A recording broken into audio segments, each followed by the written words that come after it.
uma polêmica, não é o caso agora, de papéis podres na desestatização. Lá nos anos 90, é chato ser historiador, porque a gente sempre tem de lembrar de assuntos meio desagradáveis, né? Mas teve uma grande discussão, é uma questão bastante complicada. Certas empresas foram compradas quase a um valor zero, porque parte era papéis podres, mas tem uma longa história.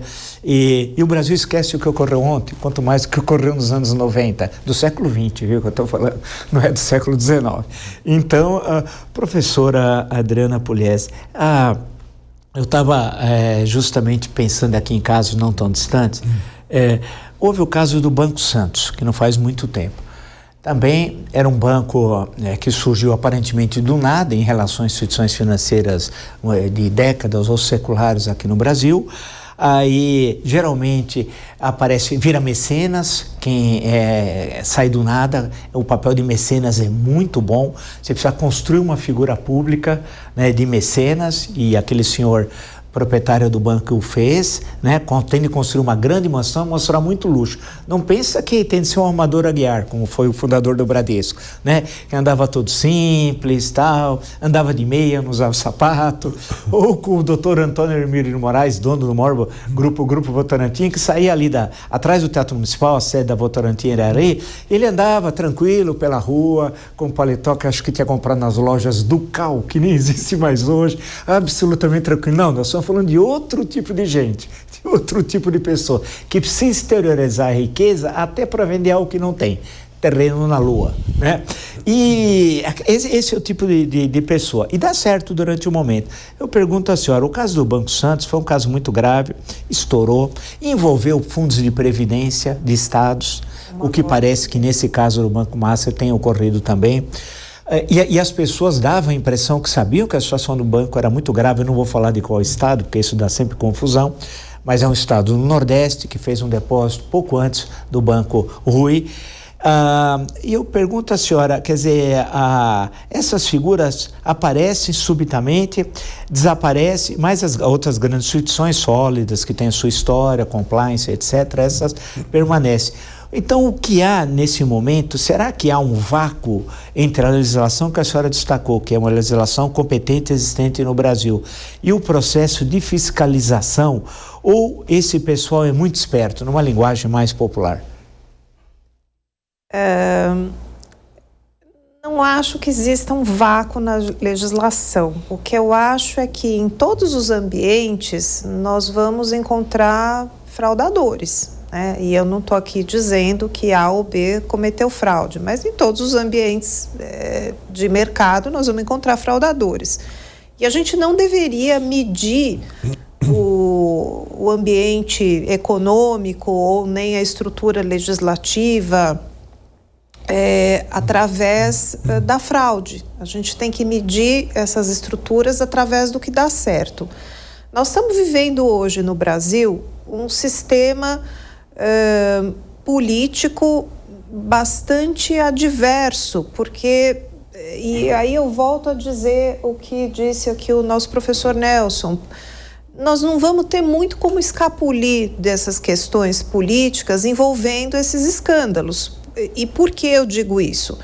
Porque não há nenhuma racionalidade econômica em fazer investimentos. E nós estamos vendo que, a exemplo do que aconteceu no Banco Santos, entidades de previdência, fundos de previdência, enfim, que deveriam ter aí uma regulação também por via do Conselho Monetário Nacional dentro do sistema financeiro, que não possibilitasse um fundo vir investir num banco com essas características, porque esses fundos de previdência são considerados investidores profissionais. São liderados por pessoas que sabem onde estão colocando esse dinheiro, ao contrário daquele pequeno poupador referido pelo professor Hugo, que não tem uma instrução financeira adequada. Agora, lidar com a fraude, nós vamos ter que lidar com os mecanismos próprios fora já do ambiente de mercado, né? Com as sanções que nós já estamos vendo aí que estão ocorrendo no caso do Banco Master, né? E existe a possibilidade, eu vejo até com uma possibilidade alta nesse caso de essa liquidação ser convolada em falência, no regime falimentar, exatamente como ocorreu no Banco Santos, né? O que é isso? Explica só para nós, por favor. Explico.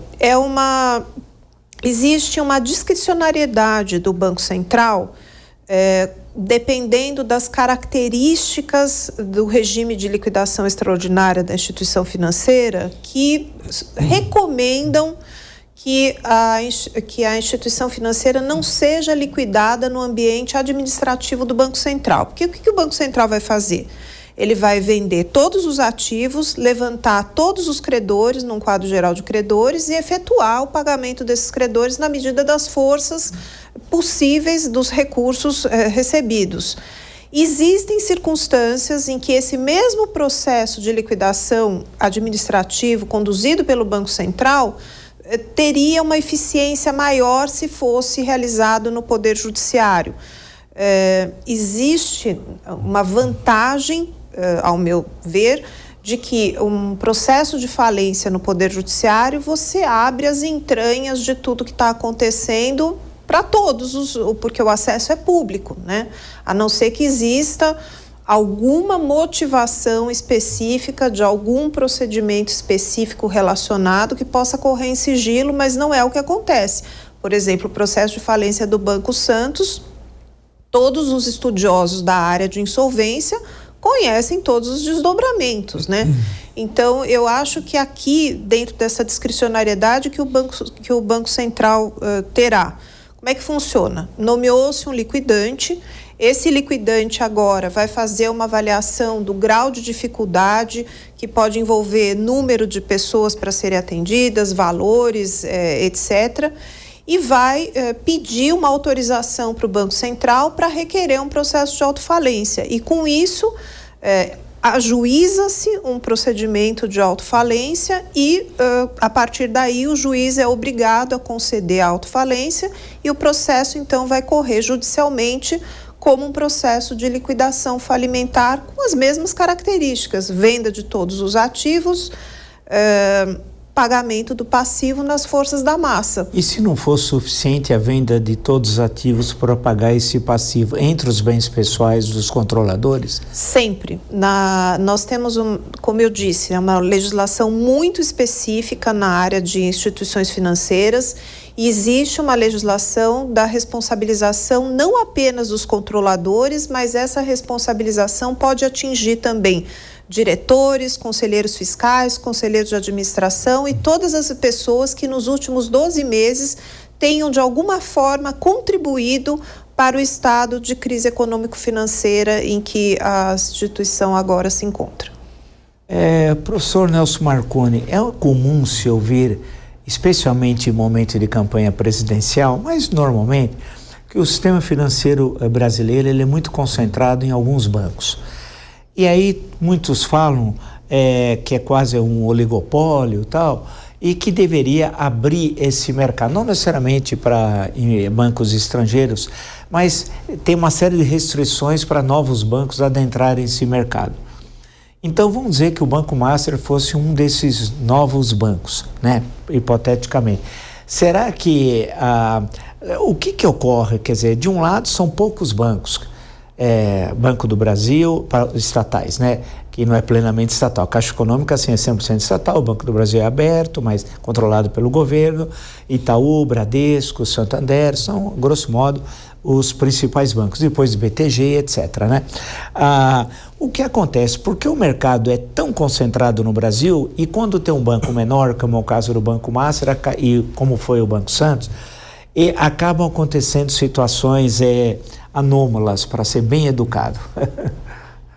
O mercado historicamente, né, como você mesmo gosta de dizer, concentrado no Brasil, porque ele nasceu já com poucos bancos, esses bancos foram conseguindo comprar outros e a regulação em relação a essa concentração de mercado, ela era muito fraca, né? Ela não era uma legislação que realmente fazia, impedia esse grau de concentração. Isso foi acontecendo ao longo do tempo. Eu acho que a própria forma como o governo foi financiando sua dívida junto a esses bancos, a taxa de juros, como ela foi crescendo, isso acabou propiciando esse crescimento do capital nesses bancos que foram comprando outros. Você lembra de bancos estrangeiros, por exemplo, que entraram no Brasil no passado e eles saíram, né? Porque eles não estavam acostumados, talvez, com essa dinâmica dessa retroalimentação, digamos, em cima da dívida pública, né? Tá certo? Toda essa dinâmica em cima de títulos públicos e essa taxa de juros talvez muito alta, que para o sistema financeiro, logicamente, eles estão ganhando bem, mas acho que eles estavam acostumados com outra dinâmica, né? Outro tipo de empréstimo, outro tipo de operação, né? E o mercado foi concentrando em cima desses bancos, né? Eu acho que faltou regulação num certo momento. Para o mercado se concentrar. E hoje o que acontece é que tem dificuldade desses bancos menores entrarem no mercado, porque eles precisam, né, muitas vezes eles não conseguem fazer determinados tipos de operação, porque eles não têm muita, vamos dizer, eles não têm liberdade, né, que a gente chama de alavancagem suficiente, né, quer dizer, capital suficiente para fazer determinado tipo de operação, ficam nos bancos mais, as grandes operações, o filé mignon fica nos bancos maiores. E os bancos menores, o que eles fazem? Começam a tentar achar estratégias para, né, conseguir arrumar recursos, né, para conseguir se financiar, captar recursos.